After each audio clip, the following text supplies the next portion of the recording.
For thousands of years, human beings have enjoyed the simple act of applying colour to objects. Whether decorating ourselves, our environment, or simply telling stories, paint has long been the medium of choice for creative expression and communicating ideas. I'm Ross Lew, and this time on The Gravy, we'll be meeting 3 artists who are exploring new possibilities within their use of paint. When you look at a painting, you don't obviously think, this is a vertical work, why isn't it all falling off the surface? My work is really wanting to play with that idea, that the paint has melted off or fallen off or formed off the surface of the work.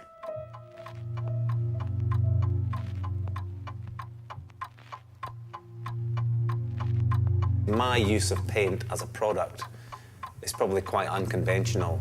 It's not archival. I'm not designing paintings that are going to last for hundreds of years.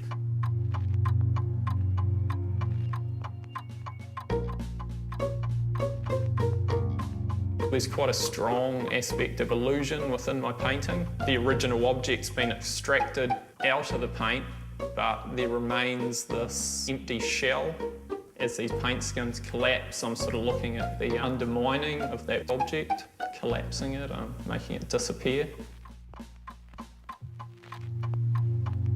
I do like the classics. I like paintings that have history, and generally paintings that have history are old paintings. I'm trying to kind of jump to the chase and create things that look like they've had a life, they've had a patina, they've got a residue on them that has only happened because of their age.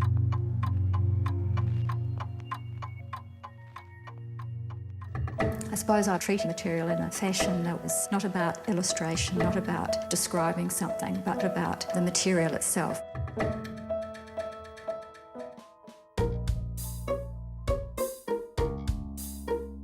People always ask me, well, is this painting or is it sculpture?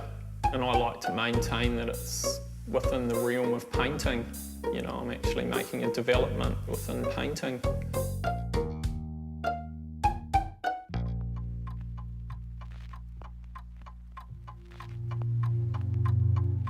Basically, in my work, I'm asked to replicate existing surfaces.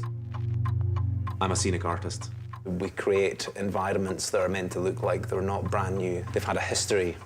To do that, we have to kind of study these surfaces and break them down into their elements, colour-wise and layer-wise. The patina on the surface, the seams of colour that run through it, how many hands have touched it, how clean were the hands. It's the sand that stuck to it with the wind, the colour of the moss and the lichen on it. You have to know that on camera, it's going to look believable, whatever the context. This is the Manuya, which was dressed up as a venture for King Kong.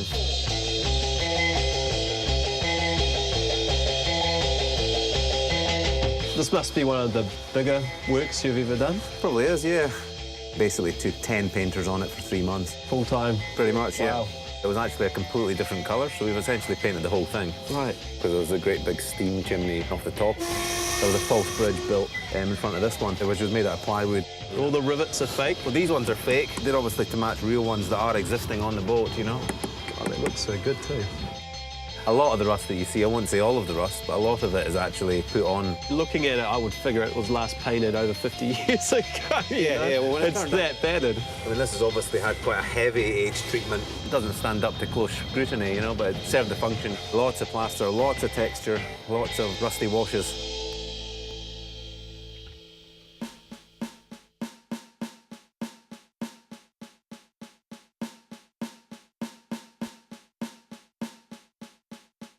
All the objects that I choose to paint, they're all everyday, ready-made objects that's instantly recognisable. People can associate with it. Currently, I'm working on a big kitchen sink work. The initial contact of the first brush stroke against the object is really important because that's a moment when I'm actually reaching forward and taking a print off that exact object. It's sort of like you're moving closer to a new form of realism. I paint over it till it's built up a thickness of, say, 1 to 2 millimetres. Whenever I get an idea for an artwork, there's always an associated colour with it. And I just envision this kitchen sink as if it was a melted bronze sculpture, and then make a few incisions with a craft knife. I always work out the most efficient way of cutting it off the object in order to make the least amount of cuts and peel it off as one big skin. Some of them are easier to coax off than others. Pop it out. All I've got to do now is paint weld it all back together so it's like a seamless, hollow, three-dimensional object.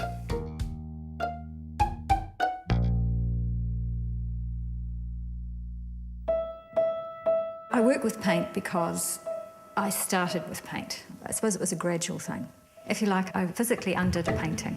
To me, it was the fact that it was about paint and a surface. But the concept behind the work is very much to do with that whole history of painting.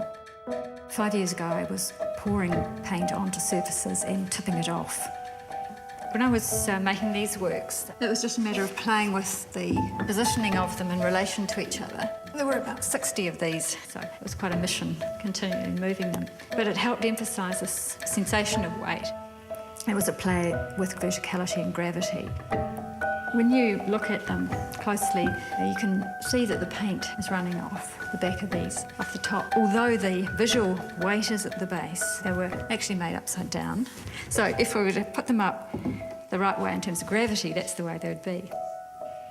In traditional paintings, it was a trick of illusion of space. In these ones, it's flipping it round. Gravity was running awry in these works. In that process of tipping the paint off, I would create pools of paint. That was the beginning of this idea that the paint could actually be separate from the surface.